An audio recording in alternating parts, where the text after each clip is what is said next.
Halo guys, kembali lagi berjumpa bersama saya tentunya di channel Fedir. Sekarang ini kita akan sedikit mau cerita lagi seputar pertanyaan yang dilontarkan kepada saya pribadi. Kenapa kemarin ini ada teman sesama YouTuber pemula juga, dia bertanya, bro, kalau seandainya lu sekarang kan jadi kreator YouTube. Nah, sebelum lu jadi kreator YouTube itu, apa sih motivasi atau yang mendorong Anda untuk membuat suatu channel? Nah, terus ditanyanya lagi, dan siapa sih kreator YouTube yang sekarang yang lagi ngetrend sekarang yang memotivasi menurut lu? Nah, terus gue jawab kan gini, sebenarnya pendorong untuk YouTube sebenarnya simple. Mungkin dari sebelumnya gue sudah sedikit mau bahas tuh. Nah, kalau seandainya gue jawab yang kedua tentang YouTube kreator yang sekarang yang menurut gue memotivasi. Nah, gue nggak jauh-jauh sih sebenarnya. Sebelumnya gue udah pernah cerita juga siapa sih yang channel YouTube-nya menurut gue membangun.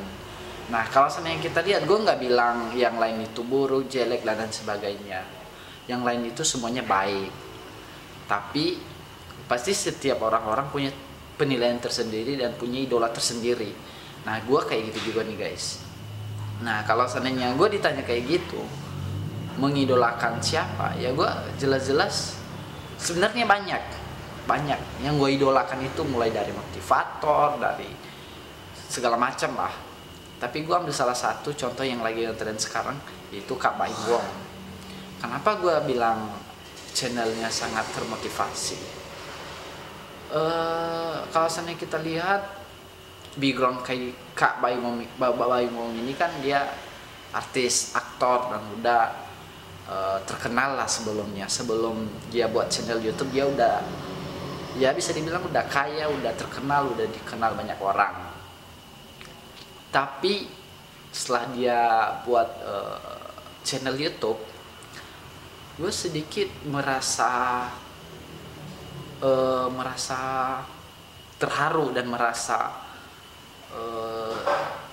kayak semacam merasa respect kepada konten-konten yang dibuat Kak Baim. Kenapa hal itu? Karena gini, kalau seandainya kita lihat, dia itu kan udah top atas lah.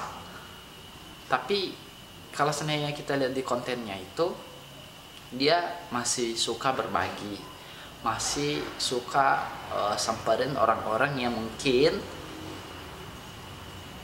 kayak semacam pemulung, anak-anak di pinggir jalan, dan lain sebagainya. Dan di situ bukan hanya seakan-akan dia temuin, dia tanya-tanya dan udah pergi. Tapi dia di sini berbagi dalam arti, mungkin kita ditanya, kayak kemarin gue sering-sering nonton tuh konten Kak Baim, dia mungkin wawancara dulu, tanya-tanya ini ya apa segala macam. Nah, nanti setelah dia dapat, dia itu membantu dalam hal bentuk materi, yaitu uang. Dia kasih uang untuk, misalnya kayak kemarin ada pedagang yang utangnya dilunasin sama Kak Baim. Nah, itu menurut gue perlu kita contohin, dan perlu gue sendiri contohin. Kurang tahu ya gimana teman-teman. Kalau gue sendiri perlu gue contohin karena meskipun kita udah di atas, tapi kita itu jangan pernah melupakan orang-orang yang di bawah. Nah, menurut gue konten Kak Baim itu kayak gitu tuh. Meskipun dia udah top global, udah dikenal banyak orang, tapi dia itu real mau membagi. Tapi saya kurang tahu soal ya mungkin penghujat Kak Baim segala macam, cerita bilang ini bilang itu menurut gua ya setiap orang kan pasti punya penilaian tersendiri. Tapi menurut gue ya begitulah, plusnya ya begitu. Gue sangat respect terhadap konten-konten Kak Baim karena dia orangnya jiwa sosial banget, berbagi dan membantu juga. Kemarin gue sering kan kebetulan gue termasuk subscribernya Kak Baim, dan gue itu setiap postingannya itu selalu gue lihat, dan dia tuh memotivasi banyak rekan-rekan sesama artis untuk buat channel YouTube lah, untuk sering-sering buat video lah. Dan itu menurut gue video yang perlu kita ambil. Kita itu jangan karena udah di atas kita melupakan karib-karib atau teman-teman kita yang dulu-dulu. Nah di situ saya sangat respect banget dan bangga lah punya aktor, punya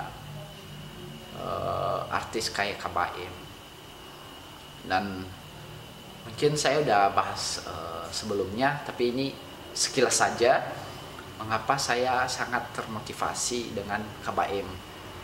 Oke guys, sekian dari saya. Sebelum kita akhiri, jangan lupa untuk di subscribe, like, komen juga untuk mendukung channel Fedir di dunia YouTube. Oke guys, thank you.